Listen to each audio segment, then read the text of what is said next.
o pet, é o pet, é o pet, é o pet, é o pet, é o pet, é o pet, é o pet, é o pet, é o pet, é o pet, é o pet, é o pet, é o pet. E aí, turma, tudo bem com vocês? Aqui é o professor Rafael Alves para mais um vídeo do nosso canal. Plano de Estudo Doutorado, Sociologia. Desde já, peço que vocês se inscrevam no canal, marquem as notificações, dê seu like ou dislike e comente. Primeiro ano, Ensino Médio, volume 3, semana 3. Organização política. Então, nessa proposta de refletir sobre política e Estado, vamos falar hoje sobre a questão do papel dos governos na organização política, nessa gestão do Estado. Nessas relações de poder que são marcadas também por conflitos de interesse, a gente traz, no âmbito do Estado, as disputas que estão marcadas no torno do que cada grupo social acredita que seja o modelo mais adequado de Estado. Nesse processo, a gente tem a disputa pela representatividade e na governança do Estado, com os partidos políticos que traz os seus representantes, candidatos que vão estar concorrendo às vagas do Legislativo e Executivo, como já refletimos anteriormente. Nesse processo, é importante contextualizar também sobre uma polarização política partidária que se dá diante a questões ideológicas que cada um acredita. Nesse processo, a gente traz aqui uma reflexão mais básica dos tempos atuais, dessas diferenças básicas aqui entre poderes e questões ideológicas, a posicionamentos de esquerda e de direita. E como cada um também compreende o seu conceito de igualdade. Nós temos aí uma imagem bastante provocativa, que está aí tanto na tela de vocês, quanto no PET, na página 178, que reflete sobre a questão de igualdade social e equidade. Refletir sobre a questão de igualdade, muitas vezes também temos que provocar que nem sempre é tão justo a igualdade se ela não for de forma equilibrada.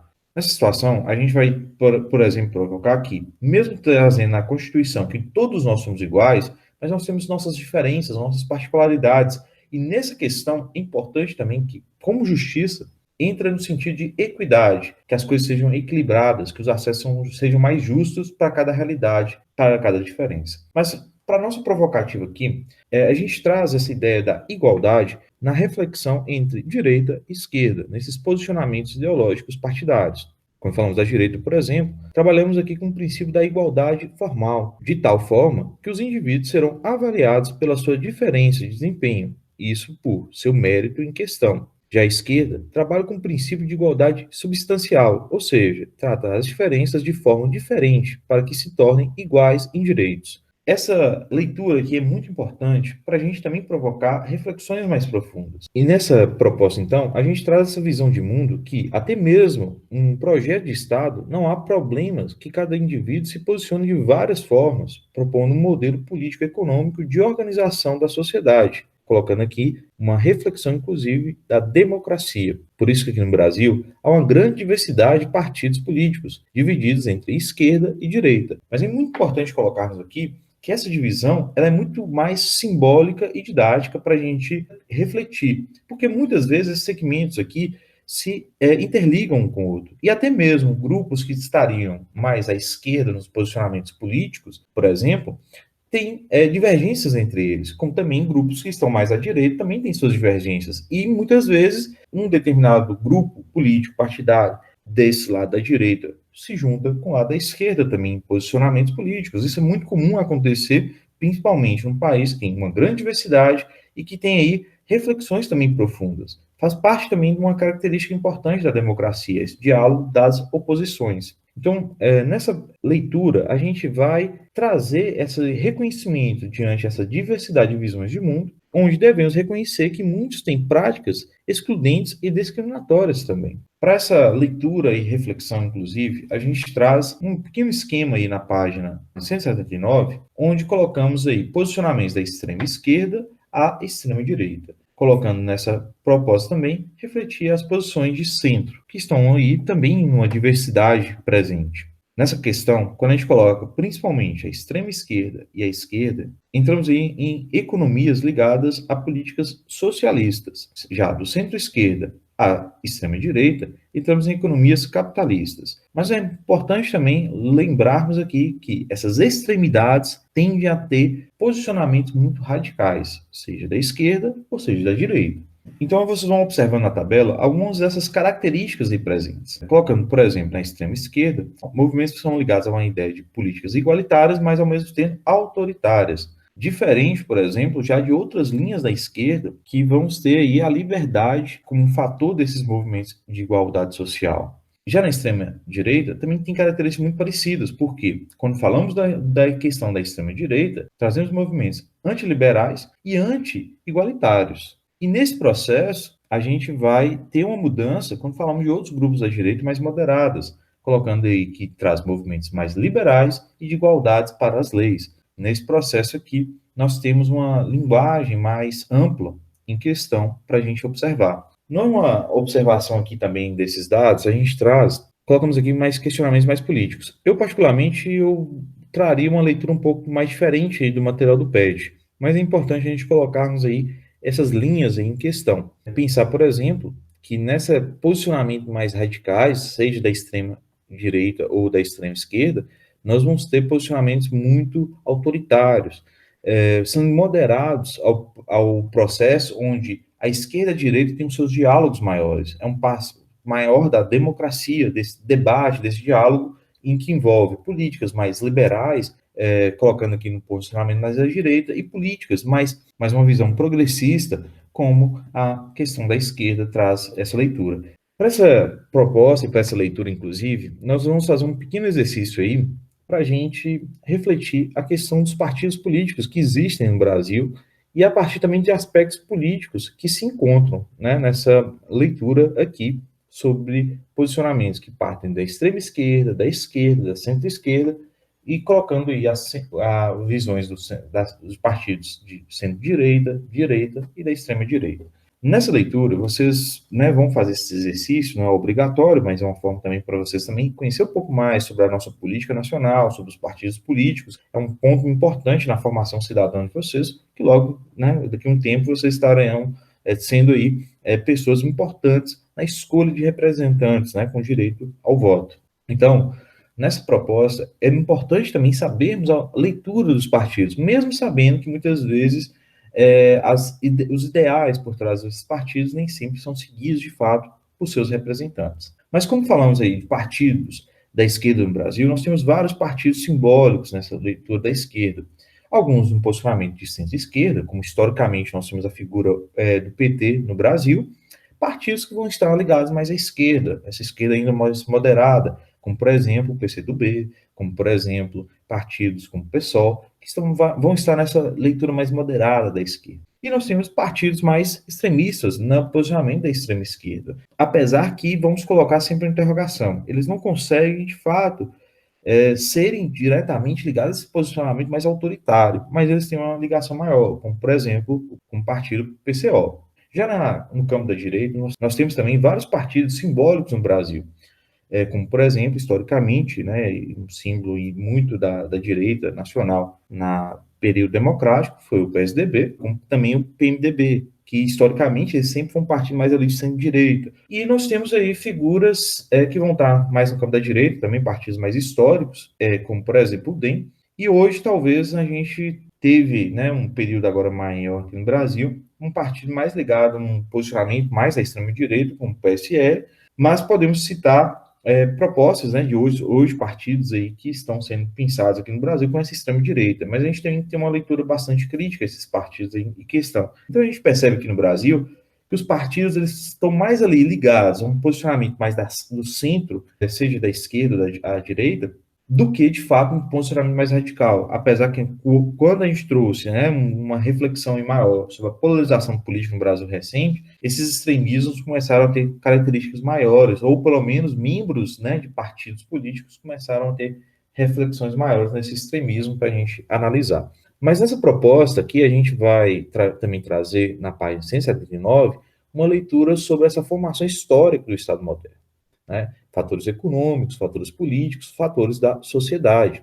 Desde o Estado absolutista, marcado lá com a figura, né, dos reinados, né, as figuras dos reis, passando por um Estado liberal, passando também a refletir estados fascistas, né, neofascistas, que marcam, infelizmente, e também, né, historicamente, aí, no nosso contexto atual, né, nos nossos períodos atuais, com a Segunda Guerra Mundial, Também refletir aqui os estados socialistas que se manifestam, se posicionam ainda mais no período mais recente, e também refletimos aí o estado do bem-estar social, uma política mais progressista, mas que tem características mais no espaço mais democrático. E falasse também dos estados neoliberais, bastante críticos aqui também para a gente analisar. Quando a gente fala desses estados aqui, a gente também vai percebendo características dessas reflexões dos estados com os posicionamentos ideológicos entre direita e esquerda. Lembrando que, historicamente, a esquerda e a direita surgem no período da Revolução Francesa, onde começa a ter ali a ascensão, né, daqueles que não tinham poder no período absolutista. Nesse cenário, por exemplo, era colocados nessa situação de diálogos e debates onde os reinados, né, os reis, os poderosos, se encontravam à direita dos parlamentos de debate e discussão, enquanto as figuras mais pobres da sociedade, os mais humildes ali da sociedade, que não tinham tanto poder, principalmente as figuras dos camponeses, mas também até a própria burguesia nessa questão, se encontrava nessas reuniões ao lado esquerdo. Por isso se coloca a visão entre direita e esquerda, né? Essa construção surge a partir daí. Hoje nós temos outras leituras sobre esses temas, reflexões sobre esses temas. Pensar, por exemplo, mudanças que houve nesse período, como, por exemplo, o Estado liberal. O Estado liberal, ele parte de um grupo que estaria mais à esquerda, mas ele começa a ter características da direita, né? A partir dessas mudanças, o Estado liberal se torna a figura da direita, a figura que vai ter posicionamentos políticos, econômicos, mais ligados a uma visão capitalista. Já os estados nazifascistas, por exemplo, no caso da Alemanha e da Itália, principalmente na Segunda Guerra Mundial, foi para um campo mais radical da extrema-direita. Como, por exemplo, também os estados socialistas, né? Já indo mais para o campo da extrema-esquerda. Trazendo inicialmente políticas, né, de combate às exclusões e tudo mais, mas se radicalizando diante a governos mais autoritários. É o caso principalmente da União Soviética, né, historicamente citando aqui.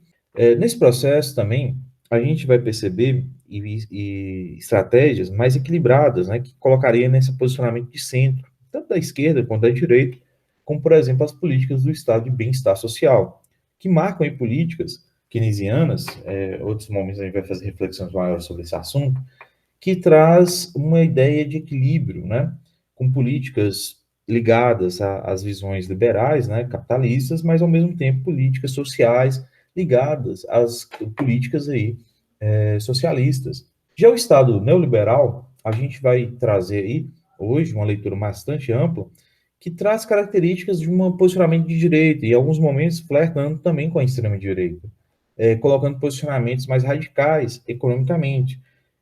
Claro que no campo social, talvez não seja tão radical como o Estado nazi-fascista, mas no campo econômico, com características muito parecidas.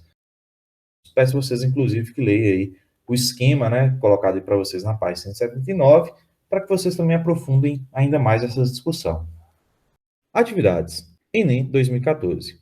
Peço a vocês aí que leiam atentamente o texto a seguir, que traz aí a obra 1984 de George Orwell.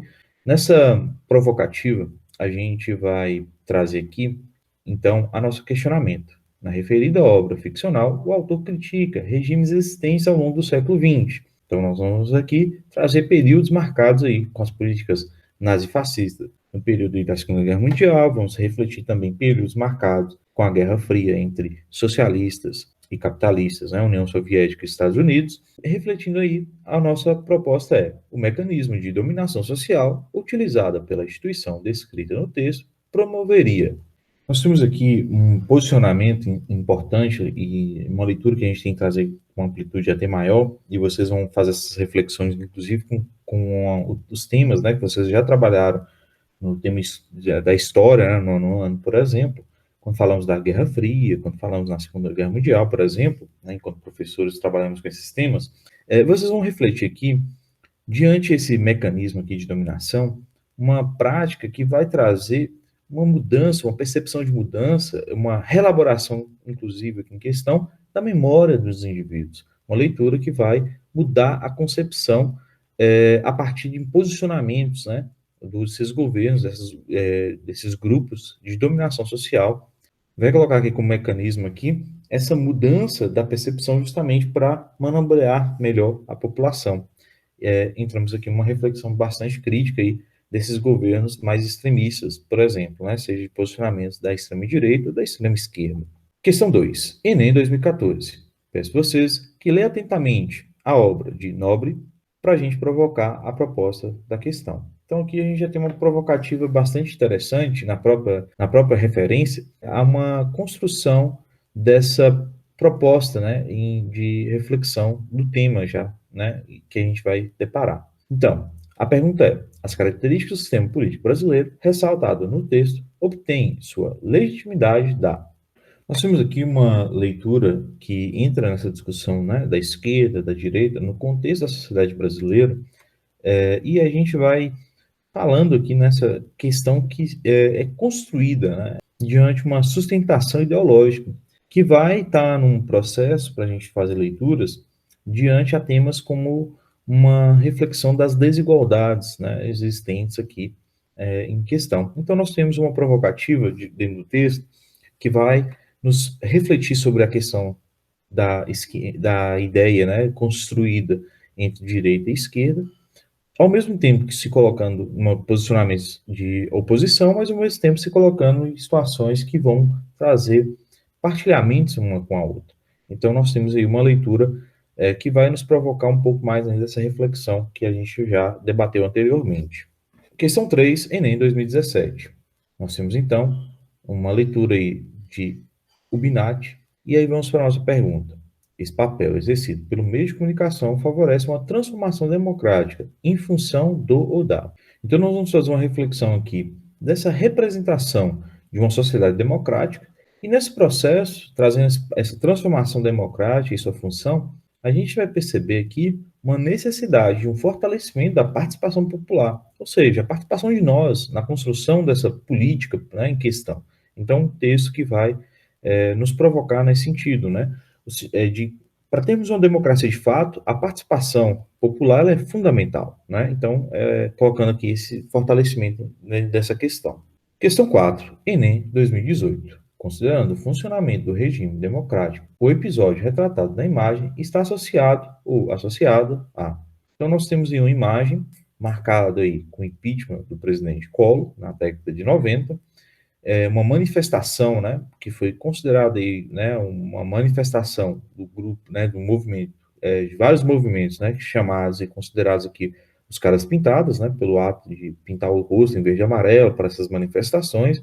Nós temos em destaque, inclusive, aí, a UNE, né, a União Nacional dos Estudantes, como um grande grupo aí, né, que fortaleceu o impeachment, né, a provocativa do impeachment do Collor.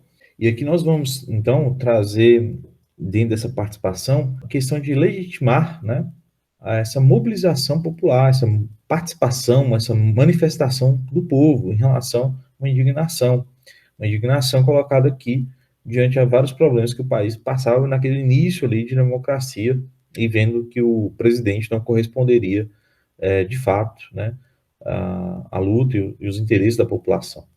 E aí nós temos aí, então, essa legitimidade, né, em questão dessas manifestações. Então, pessoal, peço a vocês, fiquem atentos a novos vídeos do canal. São videoaulas voltadas ao Plano de Estudo Doutorado oferecido pela Secretaria de Educação de Minas Gerais, onde teremos aí o objetivo de fazer essa interação à distância entre professor e estudante, nessa proposta de transmitir o conhecimento das ciências sociais da nossa sociologia. Peço também vocês que já inscrevam-se aí no canal, ative o sininho de notificação, deixe o like ou dislike e também deixe seus comentários. Desde já, muito obrigado e até a próxima.